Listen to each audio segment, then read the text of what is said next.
갚을 빚이 많아질수록 신용은 늘어난다. 감당해야 할 채권자들이 적어질수록 돈 생길 곳은 줄어든다. 빚을 지지 않는 이는 누구든 필연코 파산하게 되어 있다.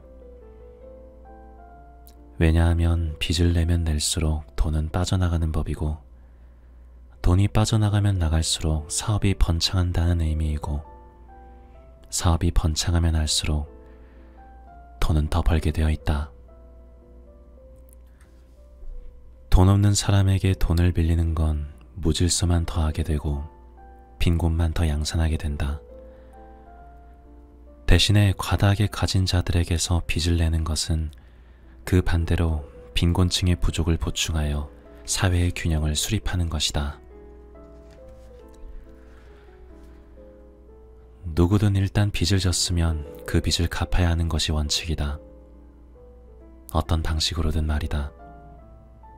즉, 돈으로 갚든 돈이 아닌 다른 것으로 갚든. 예의 없고 과격하기까지 한 채권자는 아무리 합리적으로 대해봐야 소용이 없다. 그들에겐 갚아야 하는 금액이 표기된 증서만 보여주면 된다.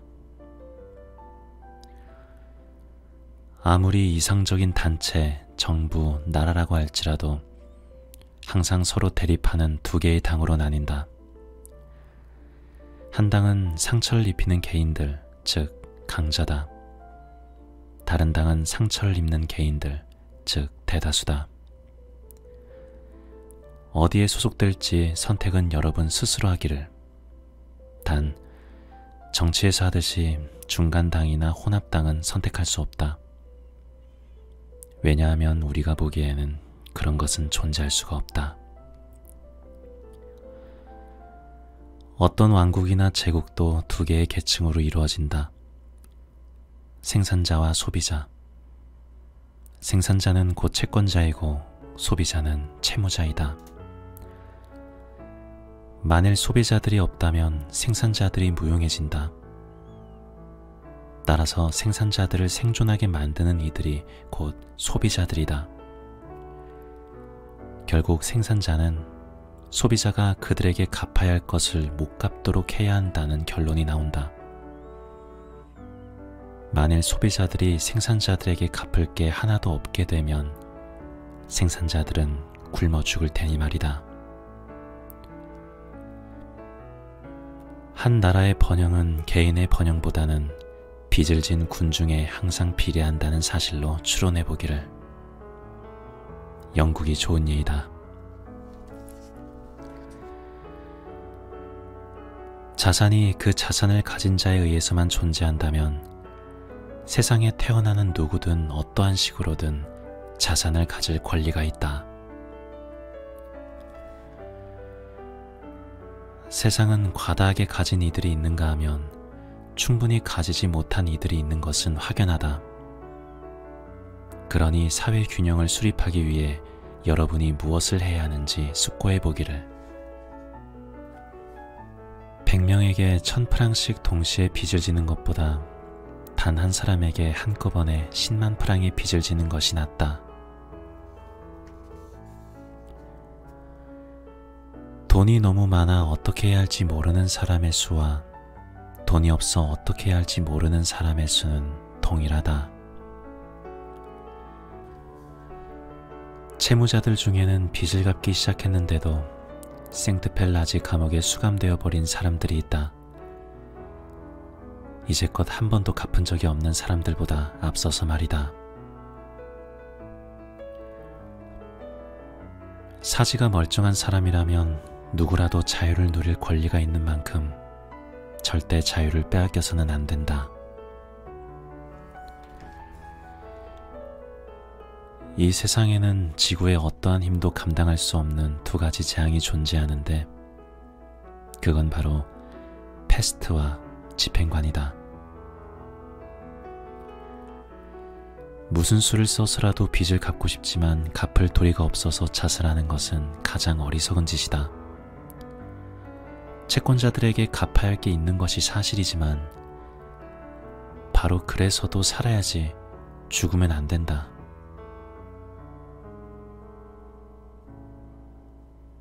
내 호주머니에 있는 것보다 남의 호주머니에 있는 것이 훨씬 나아 보인다. 그러니 네 손을 거기서 치워라. 내 손을 거기에 넣게. 몇 자 되지도 않는 이 말이 바로 보편적인 정서다.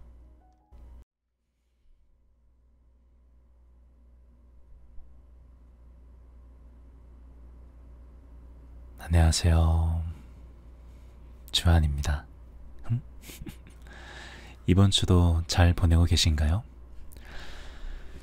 요즘 눈이 많이 오고 있습니다. 녹아서 질퍽질퍽한 눈길 주의하시고 빙판길에 미끄러지지 않게 조심하세요. 질퍽질퍽한 눈을 밟으면 신발이 지저분해지잖아요. 오늘 읽어드릴 책은 빚을 갚는 기술이라는 책입니다. 프랑스 근대 사실주의 문학의 대가 오노레 드 발자크가 쓴 책입니다. 다들 제목 보고 혹 하셨나요? 저도 혹해서 책을 읽기 시작했는데 단순한 빚을 안 갚는 기술을 알려주는 지침서가 아닌 지침서를 가장한 일종의 소설 같은 책이었어요. 이 책의 발자크는 앙페제 남작이라는 인물을 소개하는데요. 글쓴이는 삼촌이라고 소개하는데 사실 작가 자신의 상황을 바탕으로 창조해낸 인물입니다. 발자크는 유명 작가의 명성이 무색하게 평생 동안 빚에 시달렸다고 해요. 빚을 갚기 위해 작품 활동을 했죠. 커피를 하루에 10잔 넘게 마시며 글을 썼다는데 아이러니하게도 빚이 그의 창작 활동에 불을 지핀 셈입니다. 그렇다고 발자크가 가난하게 살았을까요? 꼭 그렇지도 않았습니다. 평생 빚에 묶였지만 딱히 가난하게 살지 않고 누릴 건 대강 누렸다네요. 발자크의 일화 중 하나를 말씀드릴게요. 빚이 많아서 이사를 많이 다녀야 했는데 파리에서만 10번 넘게 이사했고 이사할 집에 조건이 있었다고 합니다. 정모는 당연히 있어야 하지만 여차할 경우 도망갈 수 있는 후문까지 겸비한 집이라고 하네요. 왕성하고 유쾌했던 작가의 성격이 보이죠? 황당한 제목을 달고 있지만 발자크는 이 책을 통해 위트와 유머라도 섞어서 빚이라는 현실을 바라보지 않으면 그대로 항복하게 될 거라는 인식에 벗어나기 위한 꿈틀거림처럼 느껴졌습니다. 역자님의 후기를 인용했어요. 네, 말이 길어졌네요. 책의 제목처럼 구체적으로 빚을 갚는 기술을 알려주진 않지만 좀 알려주긴 하지만 요즘 현대시대랑은 좀 달랐죠, 시대상이. 현대시대와 달랐던 당시 시대상을 생각하며 읽어보면 좋은 작품입니다. 읽으면서 몇 번 웃음도 터졌어요. 발상도 웃기고. 들려드릴게요. 넥타이 매는 기술의 저자가 이번에 새로운 저서를 세상에 내놓았습니다. 저자 자신의 이야기가 아니라 저자의 삼촌 앙페제 남작의 이야기임에도 불구하고 이 책으로 수많은 비방자들이 생기고 혹평을 받게 될지도 모릅니다. 생각이 짧은 사람들이 대거 외쳐댈 것입니다. 급할 때 따뜻한 말을 건네며 현금까지 제공하는 채권자들을 무시해도 분수가 있지. 어떻게 이런 식의 경악할 기술을 집필했는지. 지욕적이고도 가증한 이런 사람은 오히려 교수형에 처하는 게 마땅하다라면서 말입니다. 안 그래도 벌써 갖은 직종의 상인, 제조업자, 중개업자, 주류 판매업자 측에서 불안의 소리가 새어나오고 있습니다. 그도 그럴 것이 상인 허가증만 있으면 세상만사 무탈하다고 믿는 사람들, 철학 따위는 밥 먹여주지 않는다고 생각하는 사람들이 있으니까요. 이 책의 출간 소식만으로 벌써 집주인, 식당 주인, 음료, 주류 판매업자, 온갖 종류의 양제사, 식료품 가게 주인 등등 하물며 책방 주인에 이르기까지 각종 분야에서 지레 겁을 먹을 것입니다. 검소한 소상인, 쓸데없이 패셔너블한 사람들, 근면한 장인, 이기적인 채권자들 그 누구라도 생각만 해도 치가 떨려서 그동안 깊숙이 묻어두었던 끔찍한 기억들을 소스라치게 깨어나도록 만들 테니까요. 애석한 일이 아닐 수 없지만 19세기 대문호들의 표현처럼 빛은 나날이 밝게 퍼져가는 것이고 인간은 진보하며 프랑스가 늘 퇴보만 할 수는 없을 것이고 과다하게 가진 이들이 있는가 하면 충분히 가지지 못한 이들이 있는 것입니다. 하지만 명심하십시오들. 우리가 이런 특정 업종들만 납득시키는 것이 바로 과오라는 것. 궁극적으로는 사회의 총체적 이익을 염두에 두고 그게 일반적으로 먹혀들지를 따져봐야 한다는 것을 말입니다. 그것만 되새기면 그 나머지는 자동적으로 진전됩니다. 그러니 결국 불편해하는 식료품 가게 주인이 있다 하더라도 공중의 이익과 비교해 볼 때 이런 개인이 대수겠습니까? 사회가 아무것도 해줄 게 없는 인간들이 프랑스에, 특히 파리에 수두룩한 게 사실입니다. 우선은 그들이 우리 사회에 아무것도 기여하지 않으니까요. 또한 과다하게 가진 이들이 있는가 하면 충분히 가지지 못한 이들이 있는 것은 확연하다는 인식만으로도 온갖 방식으로 실행되고 있는 차압에 대항할 권리가 있다는 것조차 상상하지 못하게 합니다. 그렇다면 여기서 제가 언급하고자 하는 개인들은 과연 누구일까요? 강압적으로 그야말로 착취할 군중을 양산하며 모든 산업을 소유하는 범주를 상정할 때 자발적으로 가지지 못한 이의 범주에 가담해버리는 사람들이 있습니다. 여기서 독자들에게 덧붙이고 싶은 것은 이런 사람들을 위해 이 책을 쓴 게 아니라는 점, 그리고 저지른 범행과 감당 못할 빚으로 삶의 초점을 잃어버려 오직 법적 집행만이 정당해져 버린 사람들, 그래서 세상이 완전히 뒤바뀌어 버리지 않는 한 딱히 구제 방법이 없어서 오히려 피하는 게 나은 사람들을 위해 쓴 것도 아니라는 점입니다. 한마디로 말해 게으르고 비생산적이고 뻔뻔스런 이들, 즉 감금시켜야 마땅한 사람들은 대중이 아무리 관대한 시선으로 바라본들 소용이 없습니다. 이런 사람들은 신용불량자로 낙인 찍혀 오히려 소비하는 것 자체가 짐이 되어 무시당하며 서글프게 살아가도 됩니다. 거듭 말하지만 이 책은 이런 부류를 위해 쓴 것이 아닙니다. 대신 자신의 의지와는 무관하게 불가항력으로 나라의 재산 분할을 받지 못한 부류, 육체적, 정신적 자질과 사회의 평가 기준을 모두 갖추고 생산적, 그러니까 산업에 기여하지만 벌이가 넉넉하지 못해서 정상적으로 살아가기 위해 어쩔 수 없이 빚을 질 수밖에 없는 사람들,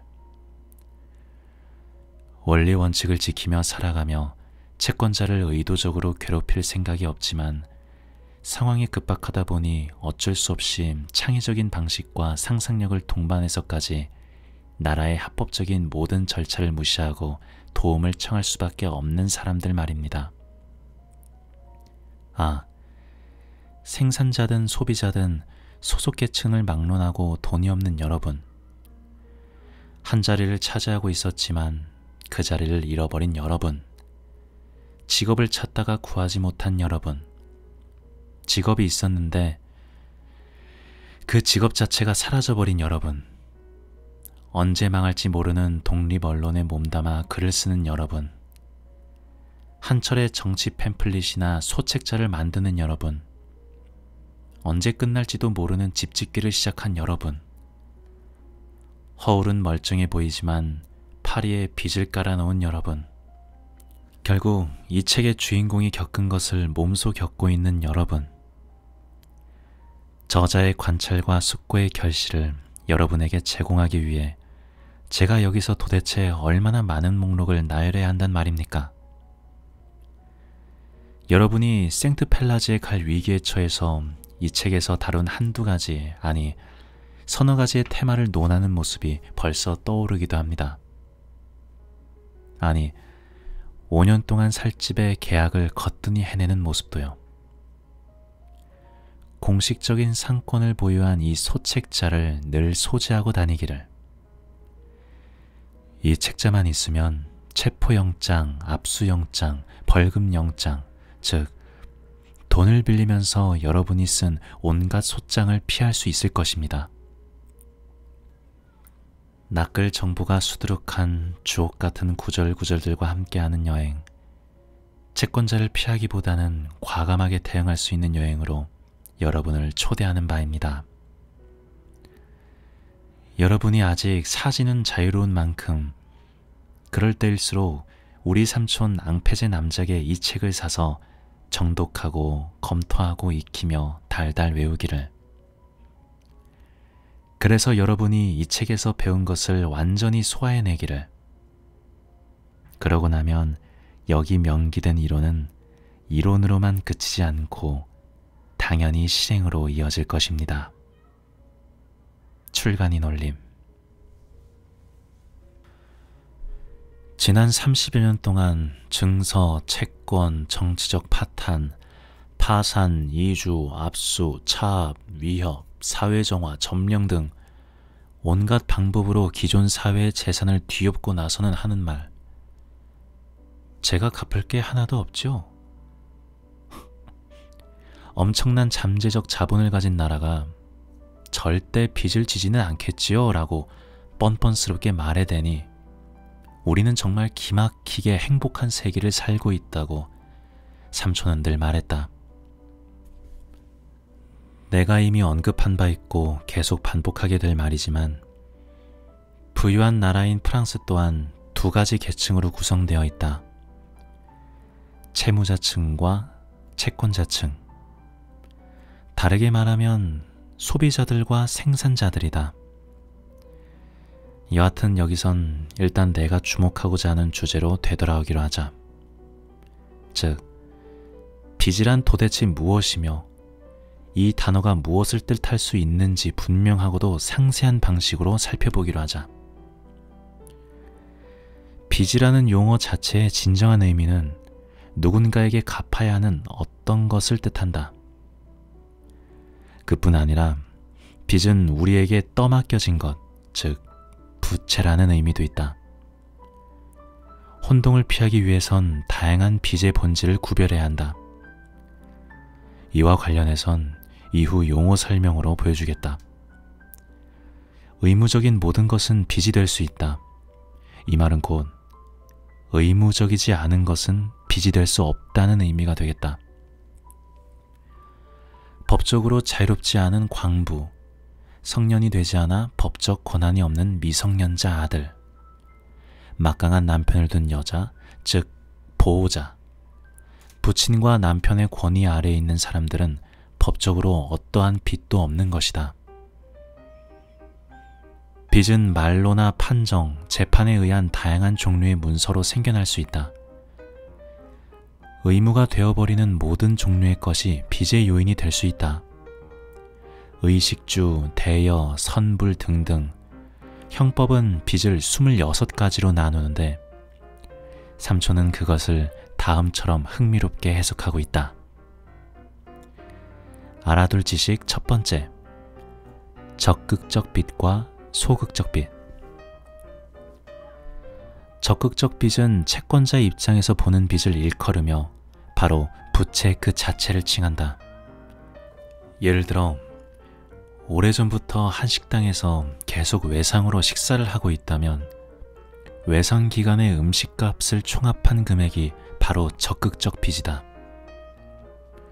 적극적 빚에 대립되는 게 소극적 빚인데 채무자의 입장에서 보는 빚으로 그 차이는 극소할 뿐 거의 유사하다.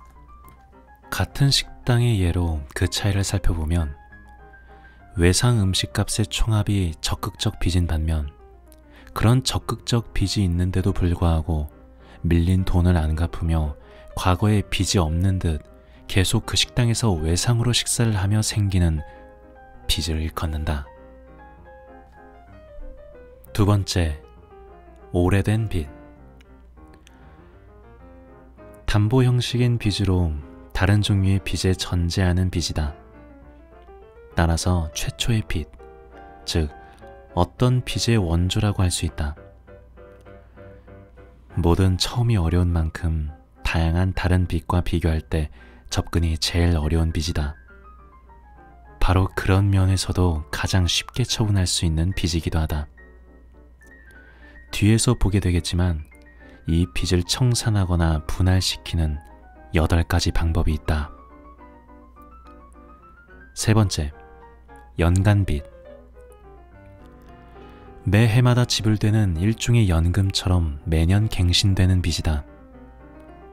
갱신되어도 지불하지 않거나 혹은 기한이 지나버리면 이듬해에는 그 2배로 갚아야 한다는 식으로 그렇게 계속 증가되는 빚이다. 일명 연간 빚인 것이다. 네 번째, 무효빚. 받을 희망이 전혀 없어서 채권자에게 아무런 가치도 없는 빚이다. 이런 빚만 있다면 얼마나 좋겠는가. 다섯 번째, 분명한 빚. 금액이 확실하게 정해져 그대로 인정된 빚이다. 예를 들어 주인에게 3분기로 집세를 낸다고 했다면 그게 바로 분명한 빚인 것이다. 그러고 나서 4분기가 가능해진다면 주인은 3번까지 확실히 받았다는 의미가 된다. 여섯 번째, 조건적 빚. 특정 조건 아래에서 생긴 빚이다. 예를 들어 돈이 생기면 갚겠다는 조건으로 돈을 빌렸다면 돈이 생기지 않는 한 갚을 게 없으니 아무것도 건드려선 안 된다는 것이다. 즉, 눈 빠지게 기다려봐야 기약이 없다는 뜻이다. 일곱 번째, 혼동되는 빚. 동일한 대상에 대해서 채권자이면서 동시에 채무자인 빚이다. 결과적으로 해당 빚의 본질을 정확히 인정하지 않아 특정 개인을 상대로 채권자이자 채무자가 되는 것이다. 그러다 그중 하나의 권리를 내세우며 혼동을 일으켜 감가상각까지 만들어내기도 한다. 여덟 번째, 의심스러운 빚. 빚이 무효하다고 인정되지는 않았지만 받아낼 가능성이 없어져 버린 빚이다.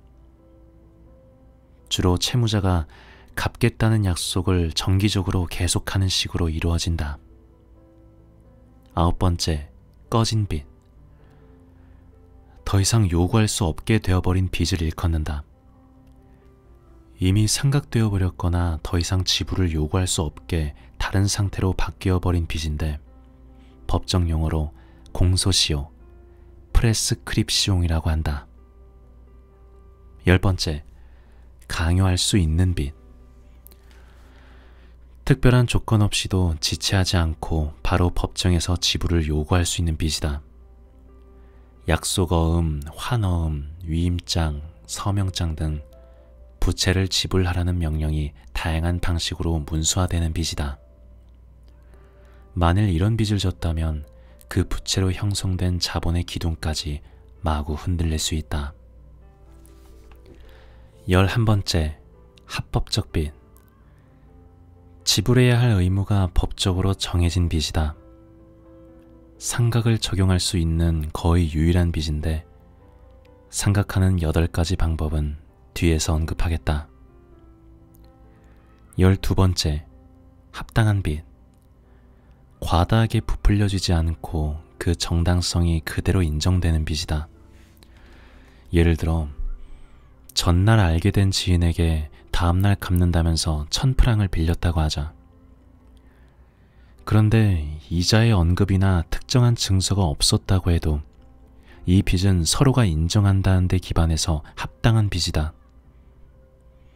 반면 지인이 그 돈을 여러 번 요청해도 그 돈을 갚지 않으며 그 돈을 갚았다고 인정해버릴 수도 있다. 물론 갚은 돈이 물리적으로 존재하지는 않겠지만 어쩔 수 없는 것이다. 13번째, 부당한 빚. 합당한 빚과는 상반되게 실제 빚으로 인정하지 않는 빚이다. 14번째, 액면 그대로 빚. 빚이 되는 대상의 액수가 확실하게 미리 정해져 있는 빚이다. 예를 들어 커피를 외상으로 마셨다면 커피값은 이미 정해져 있으니 그 액수가 곧 액면 그대로의 빚인 것이다. 15번째, 액면 그대로가 아닌 빚. 액수가 고정되어 있지 않아 변하는 빚이다. 예를 들어 3명의 채권자들에게 3,000프랑을 나눠줄 생각이라고 하자. 그런데 그들에게 진 빚이 정확히 얼마인지 산정할 수 없다면 그들이 제시할 외상금 영수증을 기다려서 비율적으로 그 분배가 나누어져야 할 것이다. 이런 빚이 바로 여기에 속한다. 양제사에게 진 빚은 늘 이 종류다. 왜냐하면 옷값 외상은 오래전에 졌지만 그 자재값은 변하니까. 16번째, 항변빚. 항변할 수 있는 빚이다. 한 예로 침구 상인이 최고급 이불이라고 속이며 싸구려를 팔았다고 하자. 여기서 생기는 빚은 그 싸구려 이불값이지 고급 이불값이 아닌 것이다. 17번째, 사적인 빚. 돈으로 갚을 수 있는 모든 빚을 일컫는다. 이게 없다면 빚은 하나도 존재하지 않을 것이다. 18번째, 특권적 빚. 특권을 가진 빚. 간단하게 말하면 다른 빚에 비해 우선해서 갚아야 하는 빚이다. 19번째, 깔끔한 빚. 적어도 10만 프랑, 많게는 20만 프랑으로 정해지는 금액의 개인 빚으로 그 액수가 너무 많아 결국 나라의 빚 영역으로 전환되는 빚이다. 나라 빚으로 허덕이는 채무국인 나라에게 빚을 삭감해 주듯이 이 빚 또한 채무자에게 아무것도 요구하지 않으므로 그야말로 깔끔한 빚이다. 20번째, 단순한 빚. 돈을 한 푼도 내지 않고 뭘 사거나 세를 내거나 빌리거나 소비하며 생기는, 즉 아무 생각 없이 단순하게 생기는 빚이다. 이 빚이야말로 눈뜬 장님 같은 본질을 가지고 있다. 21번째, 실제 빚. 재정산되지 않은 빚을 칭한다. 예를 들어 처음 주고받은 채무증서에 명기된 그대로의 빚이다. 22번째, 지저분한 빚. 구두 닦기에게 지는 빚이다. 이 의미를 그대로 보존하기 위해서도 그 액수가 2.25프랑을 넘지 않도록 해야 한다. 이 가격은 구두를 맡기며 빌리는 신뢰와의 가격이다. 23번째, 가산해보는 빚. 만약 그 돈을 쓰게 되면 나중에 얼마가 될지 가산해보는 빚으로, 우선은 외양만으로 나타나는 가상적 빚이지만 늘 현실이 되어버리는 빚이기도 하다.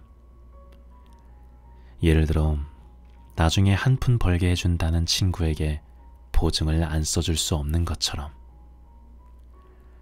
24번째, 사회적 빚. 사회생활을 하는데 필요한 빚. 예를 들어 이웃사람과 노름을 하면서 생겨나는 빚으로 그와 노름을 계속하기 위해서 그에게 계속 빌리는 빚이다.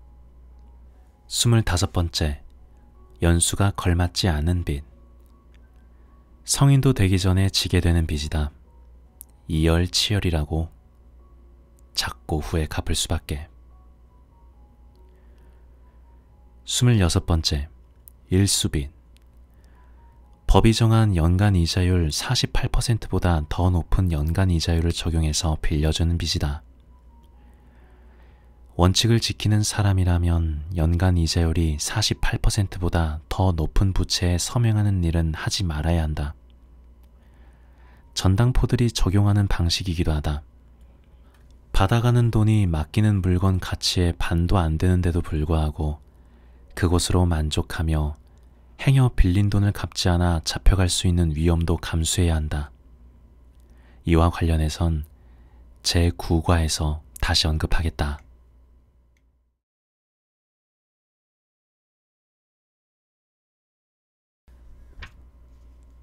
넥타이 매는 기술의 저자가 이번에 새로운 저서를 세상에 내놓았습니다.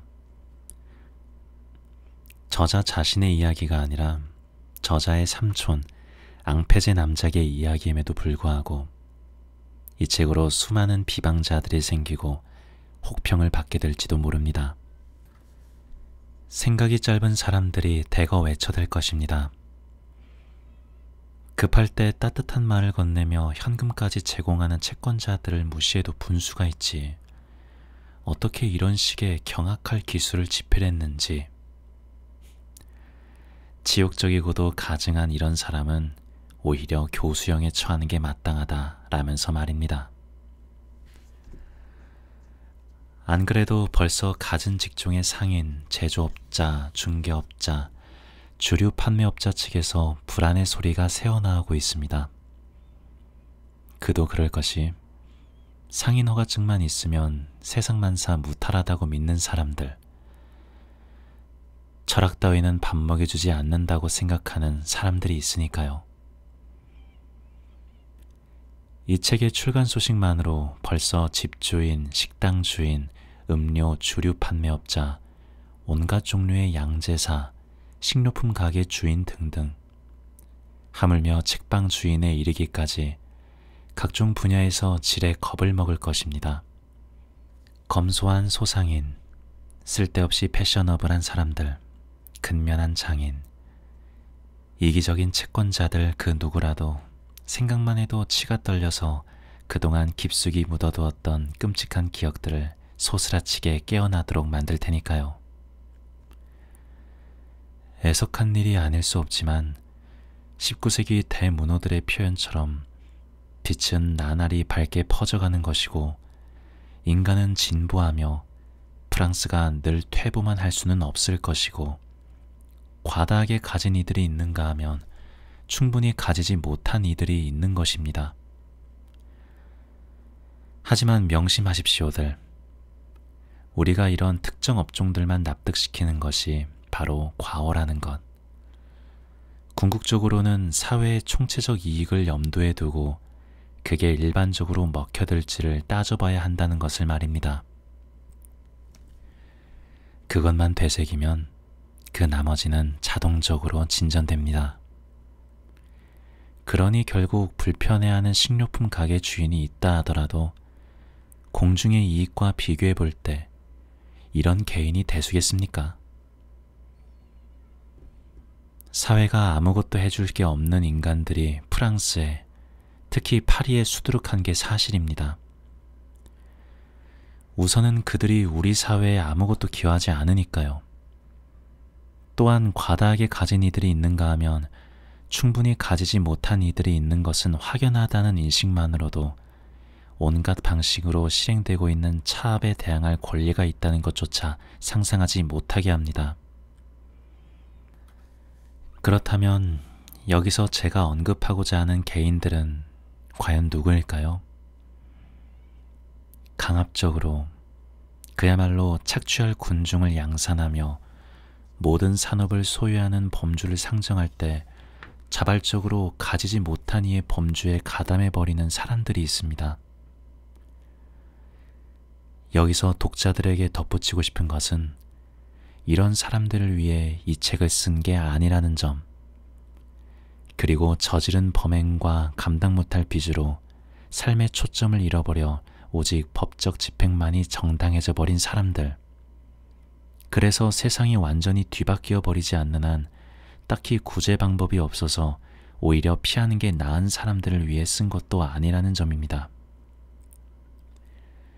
한마디로 말해 게으르고 비생산적이고 뻔뻔스런 이들, 즉 감금시켜야 마땅한 사람들은 대중이 아무리 관대한 시선으로 바라본들 소용이 없습니다. 이런 사람들은 신용불량자로 낙인 찍혀 오히려 소비하는 것 자체가 짐이 되어 무시당하며 서글프게 살아가도 됩니다. 거듭 말하지만 이 책은 이런 부류를 위해 쓴 것이 아닙니다. 대신 자신의 의지와는 무관하게 불가항력으로 나라의 재산 분할을 받지 못한 부류, 육체적, 정신적 자질과 사회의 평가 기준을 모두 갖추고 생산적, 그러니까 산업에 기여하지만 벌이가 넉넉하지 못해서 정상적으로 살아가기 위해 어쩔 수 없이 빚을 질 수밖에 없는 사람들, 원리 원칙을 지키며 살아가며 채권자를 의도적으로 괴롭힐 생각이 없지만 상황이 급박하다 보니 어쩔 수 없이 창의적인 방식과 상상력을 동반해서까지 나라의 합법적인 모든 절차를 무시하고 도움을 청할 수밖에 없는 사람들 말입니다. 아, 생산자든 소비자든 소속계층을 막론하고 돈이 없는 여러분, 한 자리를 차지하고 있었지만 그 자리를 잃어버린 여러분, 직업을 찾다가 구하지 못한 여러분, 직업이 있었는데 그 직업 자체가 사라져버린 여러분, 언제 망할지 모르는 독립 언론에 몸담아 글을 쓰는 여러분, 한철의 정치 팸플릿이나 소책자를 만드는 여러분, 언제 끝날지도 모르는 집짓기를 시작한 여러분, 허울은 멀쩡해 보이지만 파리에 빚을 깔아놓은 여러분, 결국 이 책의 주인공이 겪은 것을 몸소 겪고 있는 여러분, 저자의 관찰과 숙고의 결실을 여러분에게 제공하기 위해 제가 여기서 도대체 얼마나 많은 목록을 나열해야 한단 말입니까? 여러분이 생트펠라지에 갈 위기에 처해서 이 책에서 다룬 한두 가지, 아니 서너 가지의 테마를 논하는 모습이 벌써 떠오르기도 합니다. 아니, 5년 동안 살 집의 계약을 거뜬히 해내는 모습도요. 공식적인 상권을 보유한 이 소책자를 늘 소지하고 다니기를. 이 책자만 있으면 체포영장, 압수영장, 벌금영장, 즉 돈을 빌리면서 여러분이 쓴 온갖 소장을 피할 수 있을 것입니다. 낚을 정보가 수두룩한 주옥 같은 구절구절들과 함께하는 여행, 채권자를 피하기보다는 과감하게 대응할 수 있는 여행으로 여러분을 초대하는 바입니다. 여러분이 아직 사지는 자유로운 만큼 그럴 때일수록 우리 삼촌 앙패제 남작의 이 책을 사서 정독하고 검토하고 익히며 달달 외우기를. 그래서 여러분이 이 책에서 배운 것을 완전히 소화해내기를. 그러고 나면 여기 명기된 이론은 이론으로만 그치지 않고 당연히 실행으로 이어질 것입니다. 출간인 올림. 지난 30여 년 동안 증서, 채권, 정치적 파탄, 파산, 이주, 압수, 차압, 위협, 사회정화, 점령 등 온갖 방법으로 기존 사회의 재산을 뒤엎고 나서는 하는 말, 제가 갚을 게 하나도 없죠. 엄청난 잠재적 자본을 가진 나라가 절대 빚을 지지는 않겠지요 라고 뻔뻔스럽게 말해대니 우리는 정말 기막히게 행복한 세계를 살고 있다고 삼촌은 늘 말했다. 내가 이미 언급한 바 있고 계속 반복하게 될 말이지만 부유한 나라인 프랑스 또한 두 가지 계층으로 구성되어 있다. 채무자층과 채권자층. 다르게 말하면 소비자들과 생산자들이다. 여하튼 여기선 일단 내가 주목하고자 하는 주제로 되돌아오기로 하자. 즉, 빚이란 도대체 무엇이며 이 단어가 무엇을 뜻할 수 있는지 분명하고도 상세한 방식으로 살펴보기로 하자. 빚이라는 용어 자체의 진정한 의미는 누군가에게 갚아야 하는 어떤 것을 뜻한다. 그뿐 아니라 빚은 우리에게 떠맡겨진 것, 즉 부채라는 의미도 있다. 혼동을 피하기 위해선 다양한 빚의 본질을 구별해야 한다. 이와 관련해선 이후 용어 설명으로 보여주겠다. 의무적인 모든 것은 빚이 될 수 있다. 이 말은 곧 의무적이지 않은 것은 빚이 될 수 없다는 의미가 되겠다. 법적으로 자유롭지 않은 광부, 성년이 되지 않아 법적 권한이 없는 미성년자 아들, 막강한 남편을 둔 여자, 즉 보호자, 부친과 남편의 권위 아래에 있는 사람들은 법적으로 어떠한 빚도 없는 것이다. 빚은 말로나 판정, 재판에 의한 다양한 종류의 문서로 생겨날 수 있다. 의무가 되어버리는 모든 종류의 것이 빚의 요인이 될 수 있다. 의식주, 대여, 선불 등등 형법은 빚을 26가지로 나누는데 삼촌은 그것을 다음처럼 흥미롭게 해석하고 있다. 알아둘 지식 첫 번째, 적극적 빚과 소극적 빚.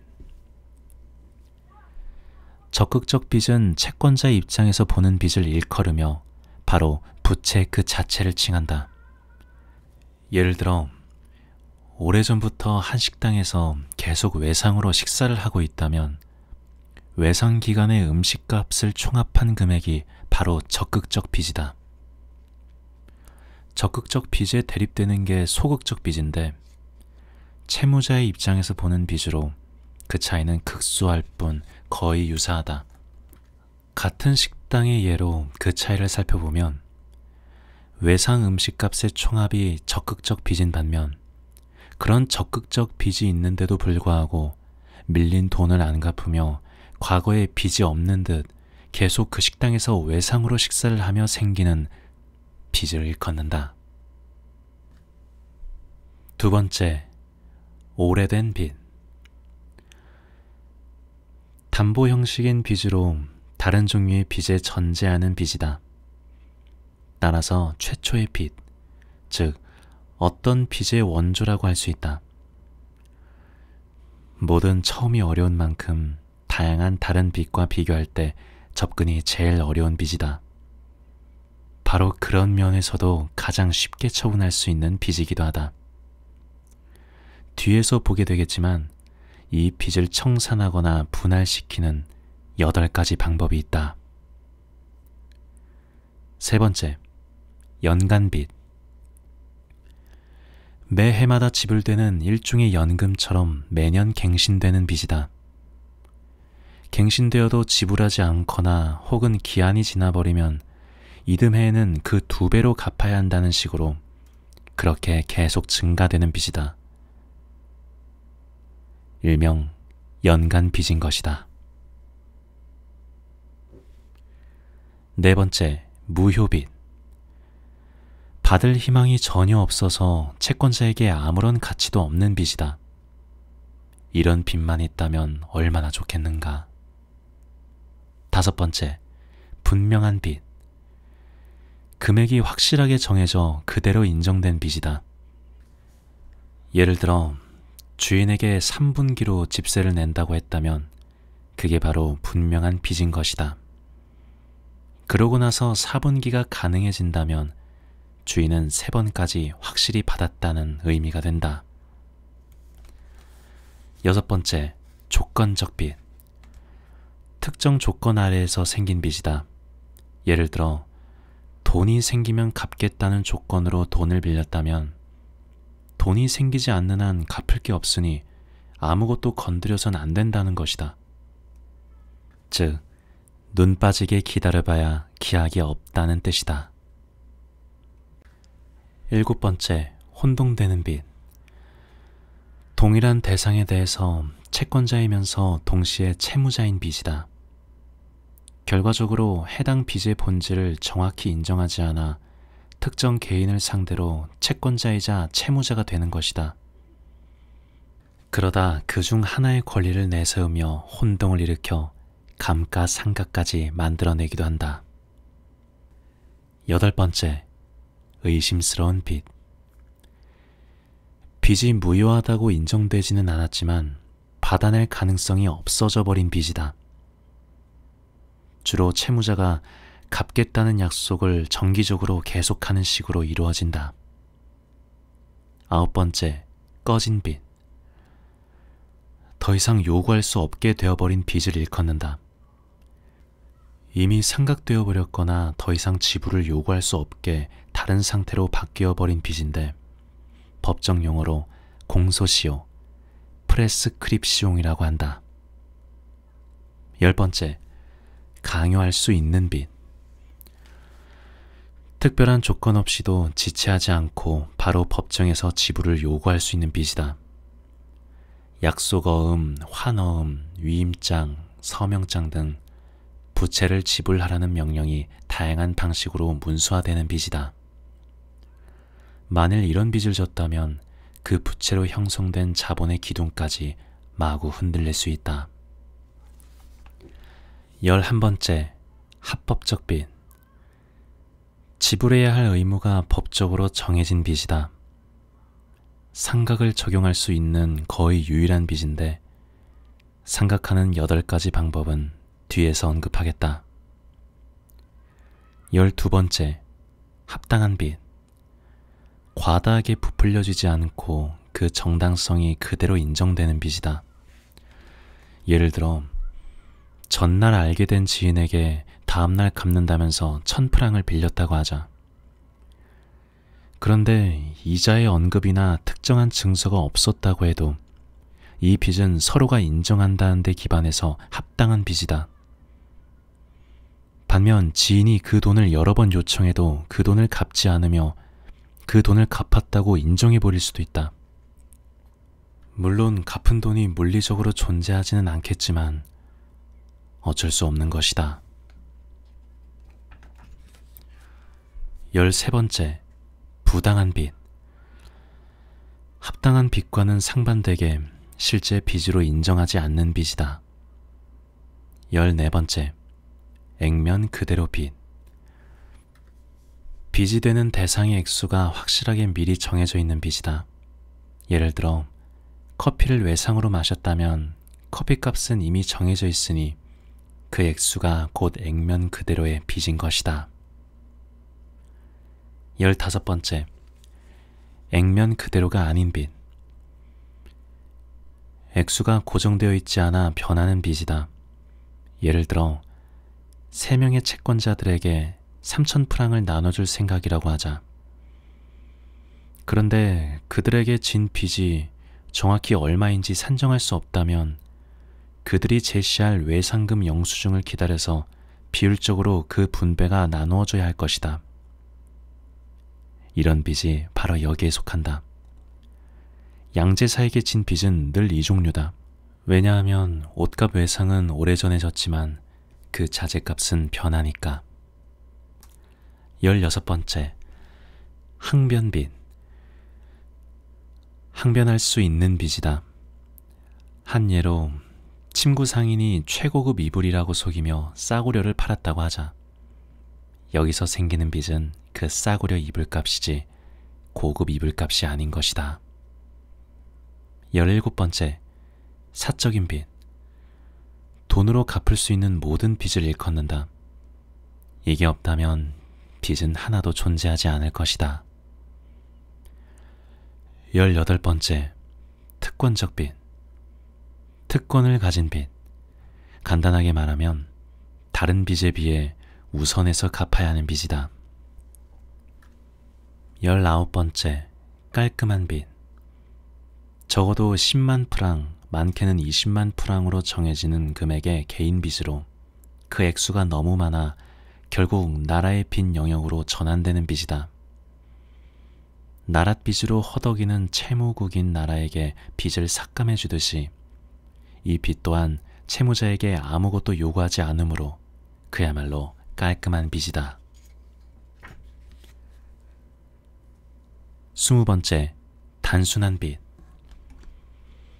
돈을 한 푼도 내지 않고 뭘 사거나 세를 내거나 빌리거나 소비하며 생기는, 즉 아무 생각 없이 단순하게 생기는 빚이다. 이 빚이야말로 눈뜬 장님 같은 본질을 가지고 있다.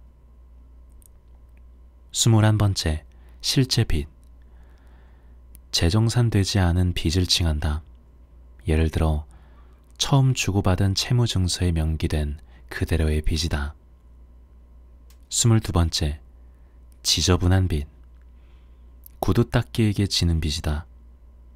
이 의미를 그대로 보존하기 위해서도 그 액수가 2.25프랑을 넘지 않도록 해야 한다. 이 가격은 구두를 맡기며 빌리는 신뢰와의 가격이다. 23번째, 가산해보는 빚. 만약 그 돈을 쓰게 되면 나중에 얼마가 될지 가산해보는 빚으로 우선은 외양만으로 나타나는 가상적 빚이지만 늘 현실이 되어버리는 빚이기도 하다. 예를 들어 나중에 한 푼 벌게 해준다는 친구에게 보증을 안 써줄 수 없는 것처럼. 24번째, 사회적 빚. 사회생활을 하는데 필요한 빚. 예를 들어 이웃사람과 노름을 하면서 생겨나는 빚으로 그와 노름을 계속하기 위해서 그에게 계속 빌리는 빚이다. 25번째, 연수가 걸맞지 않은 빚. 성인도 되기 전에 지게 되는 빚이다. 이열치열이라고 작고 후에 갚을 수밖에. 26번째, 일수빚. 법이 정한 연간 이자율 48%보다 더 높은 연간 이자율을 적용해서 빌려주는 빚이다. 원칙을 지키는 사람이라면 연간 이자율이 48%보다 더 높은 부채에 서명하는 일은 하지 말아야 한다. 전당포들이 적용하는 방식이기도 하다. 받아가는 돈이 맡기는 물건 가치의 반도 안 되는데도 불구하고 그것으로 만족하며 행여 빌린 돈을 갚지 않아 잡혀갈 수 있는 위험도 감수해야 한다. 이와 관련해선 제9과에서 다시 언급하겠다.